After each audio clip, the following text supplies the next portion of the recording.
Kendrick's performance being indicative of this Setian energy, not satanic energy. We don't want to get things twisted, but of course, Satan and that concept, like, remember, this was the number one defender of God. You feel me? Just like Set was a number one defender of Ra, using his spear to fight against Apep. You feel me? And Apep really representing and embodying this idea of chaos, of disharmony, of just utter confusion and entropy.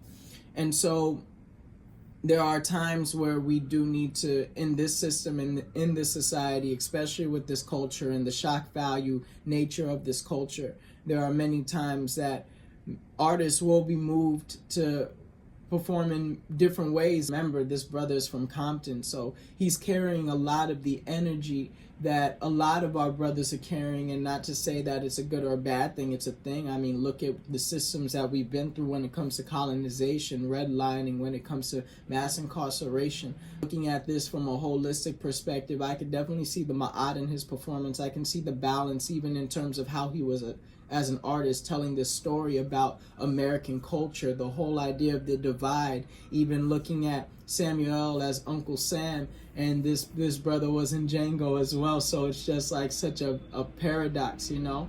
These different tools that he used, even with the different colors and the flag being represented by on the backs of black folk, and then having them dancing in different sectors and divisions, but then showing that unity as well.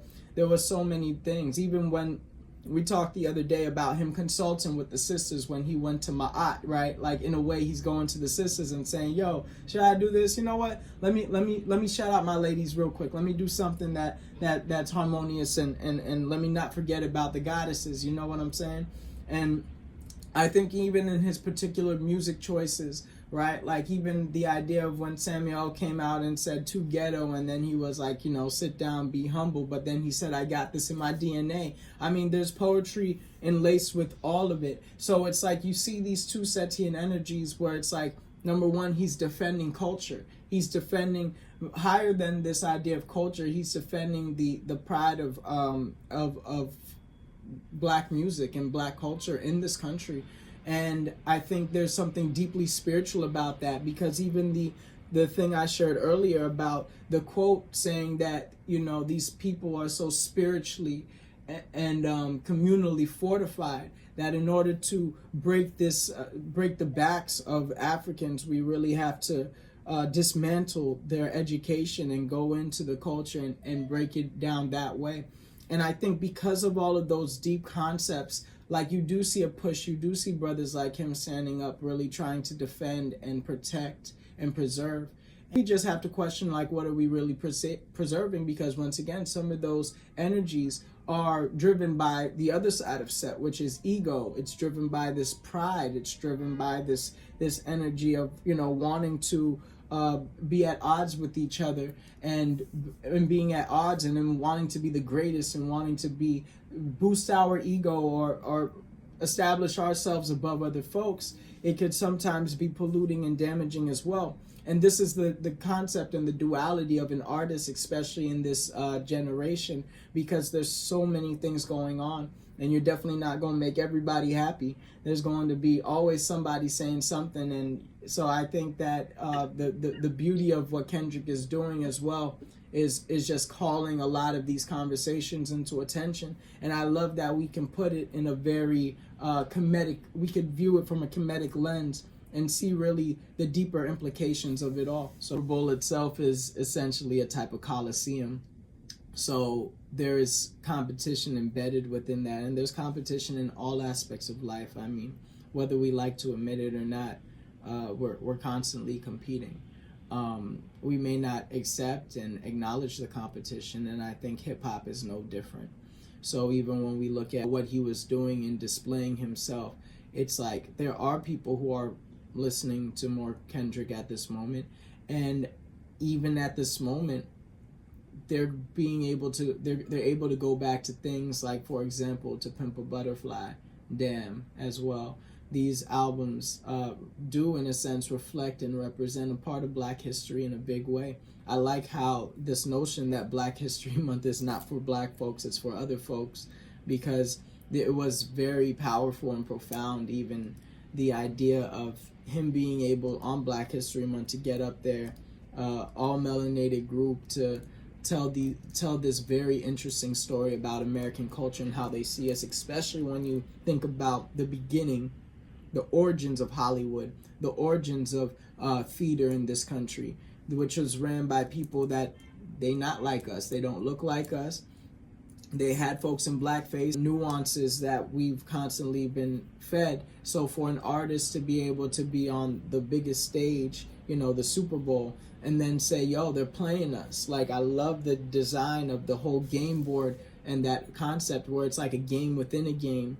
And even breaking this down a lot further, when it comes to like Squid Game, this idea of the wealthy versus the have-nots, right? The haves versus the have-nots is a very deep thing that was being displayed as well, that I think even beyond beyond the idea of race, this is the board game, this is a foundation, this is a fabric in which we are actually operating on. So, and it's deep because all of the different colors of the costumes as well, just being indicative and embodying different types of people, whether you want to call them white or red or even the blue, whatever. They were in a sense representing these different folks and how we can, in a sense, come together. So there's a lot of things that I feel like it might not even have been intentional, but it seems like they really sat there and thought about a lot of these concepts and went deep in terms of what they were trying to show.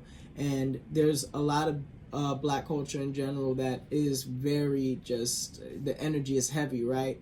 It's hard to say that it's in Ma'at when, the heart is heavy on our culture, the heart is heavy on our people.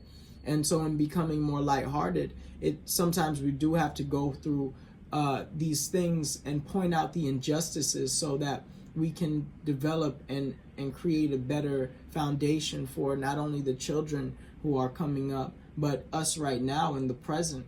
So yeah, I think that this is such a powerful conversation in general that's being had, and the fact that his numbers passed, as a number one Super Bowl viewed Super Bowl performance in history, passing Michael Jackson, I think is very profound and prolific. So just being mindful of all of the different implications of what that performance was, and seeing once again the Kemetic sciences, the chemistry, right? The chem mystery inside of what he was doing is very profound. Because even there's times where, he had to take that throne as Haru had to take that throne. He had to consult with the goddesses, you feel me? He saw that even in this sense of all of the things that are going on, like, Samuel L. and the board game almost representing Apep, right? This idea of creating chaos and swallowing the soul of just the divine of creation, of life. Because when it comes to colonization, that's pretty much what it did. It took a lot of the spiritual elements out of the hearts of the people and replaced it with this doctrine that has been so damaging, to the point where now we look at things as heaven and hell, when these are fabrications and creations that are based off of Kemetic culture. The last thing I'll say is just allowing folks to really express themselves. One thing that I love about Ma'at, I think it's my favorite thing, it kind of reminds you to mind your business. You feel me? Like, I have not. So it's almost like and literally the concept is written in Christianity as well. How could you call out the speck in somebody else's eye and you got a whole plank in your own? So it's really this idea of like self-reflection and seeing how you could better yourself, and the world itself will be better around you.